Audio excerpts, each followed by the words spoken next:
The Prime Minister was cheering for more than just the coalition breaking up today. The Reserve Bank, of course, handed down its decision to cut the official cash rate by 25 basis points. That takes it to 3.85%.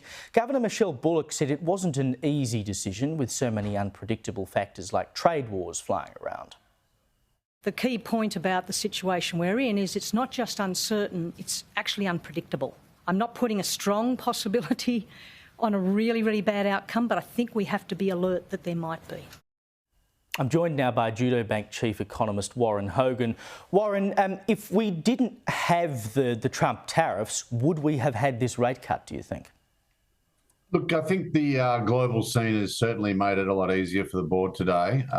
You look back at the last rate cut and the guidance they gave then, the way the domestic economy's played out, if anything, it's probably a little stronger, a little bit more employment, and it would have made it a more line-ball decision for sure. But it's quite clear from both the statement on monetary policy, their forecasts, and then the commentary from the governor that they are very worried about something going wrong in the global economy and getting caught with an interest rate that's above what they think is neutral or still in a restrictive setting. So on that basis, should we expect further?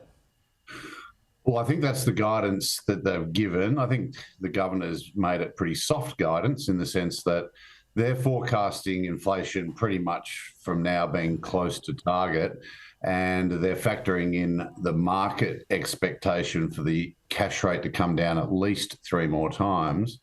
And they're sort of giving some credence to that. So I think in the back of their mind, they think if all goes well, they can cut at least 1 more time, if not 2. And of course, the governor's clear message is if things go badly wrong in the global economy, they will be cutting more than that. And the market will continue to price that as a risk.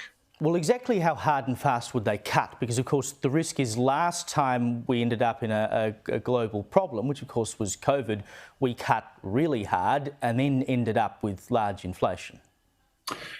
Well, that's it. We are in a very different inflationary setting to anything we've seen in the last 20 years. We're really having to go back to the 1980s and 1970s to be in that kind of world where if you get this wrong, you're going to get a pretty severe inflation consequence. So, look, I think they're going to be limited in how much they can cut unless it is a very dire situation. And when I mean dire, I mean we are going to have to be seeing people losing their jobs and unemployment going up, which at this stage, there's no sign of that. In fact, everything has settled down remarkably well in the last 3 weeks.